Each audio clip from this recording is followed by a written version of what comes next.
we need to figure out, okay, how are we going to do better estimating, which is really what this boils down to. Mm-hmm. We need to analyze, when should I give an estimate on the job and when should I not? So I would propose that you really probably shouldn't give an estimate on the job if you need to do like 19 different trades. So if you're one of those, seriously, like if you're one of those guys and you're going to drywall, you're going to do painting, you're going to do demo, I would say, let's not give that proposal right out on the job site. But I would also say, if you're just the painter or you're just, doing service work, those in those situations, it's actually quite easy, if you build it out right, to come up with a crew base rate and then be able to give estimates right on the job site because you know what you're doing. Yeah. Okay.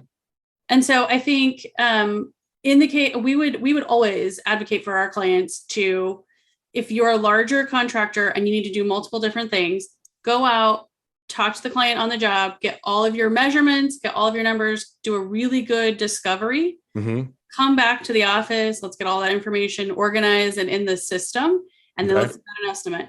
But if you're someone who has a regular crew, you're always doing the same things over and over and over. Okay.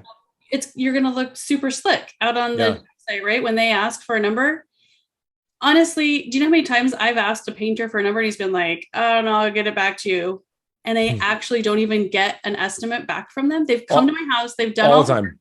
Yeah. And so I think you can really dial in a crew base rate and be able to give accurate, right numbers on the job. Okay. Better than every other guy that's come out to give a bid on that job. Being on the receiving end of estimates, just like you said, the painters, it's rare that I get like a line item estimate where it shows me, hey, here's the estimated paint that we're going to need. Here's, potential, whatever, the supplies, and then the hours that the team's going to need to do it. Like, it's rare that I get it. And when I do, I almost always go with that person because I feel confident that they know what they're doing because they trust their numbers, they're detailed, and they can produce it pretty quickly.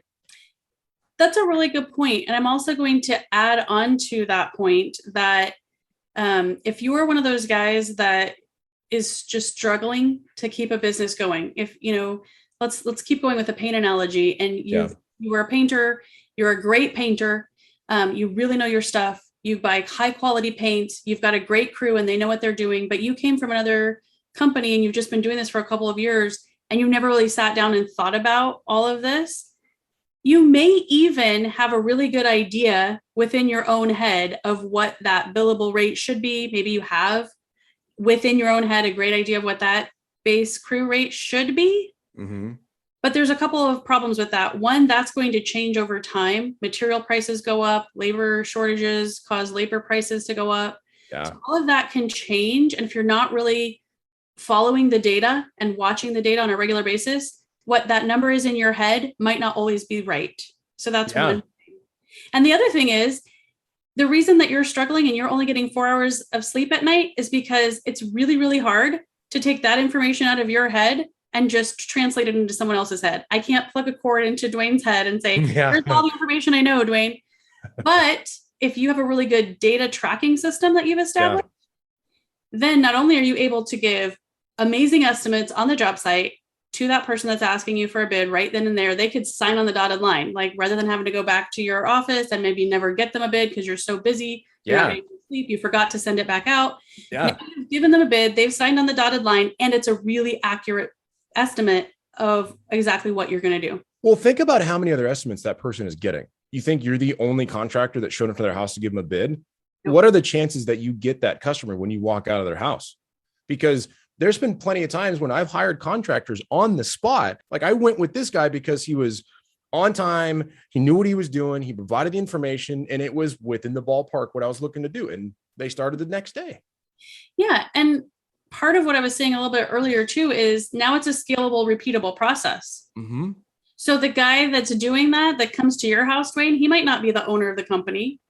Maybe he's just a sales guy that the owner's hired. Maybe he is a foreman of a crew, whatever that position is, but you're able to translate accurate data down. It's a scalable, repeatable process that anybody else in your organization can now take and run with.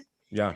And you can trust that they're going to be giving accurate estimates out in the field as well. Yeah. The only way you can have that level of trust is if you have the right data and you're tracking it properly. That's a great point. And so having these numbers makes everything so much easier. It's transparency for your customer, it's accuracy in estimates, and it's just making money as an organization so you can continue to treat your employees better.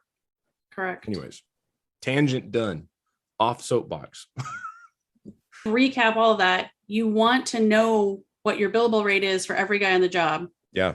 You then need to put those together, put a crew together, average out those rates, and come up with a really great crew base rate. Mm-hmm. Always be tracking that, keeping that information within your system so that you Mm-hmm. know your crew base rate is always accurate. And then you can just send whomever needs to go out and get those jobs, send them out and let them create those estimates and bring the work in. Yeah. Right. So you don't have to go do it. No, I love it. Good stuff.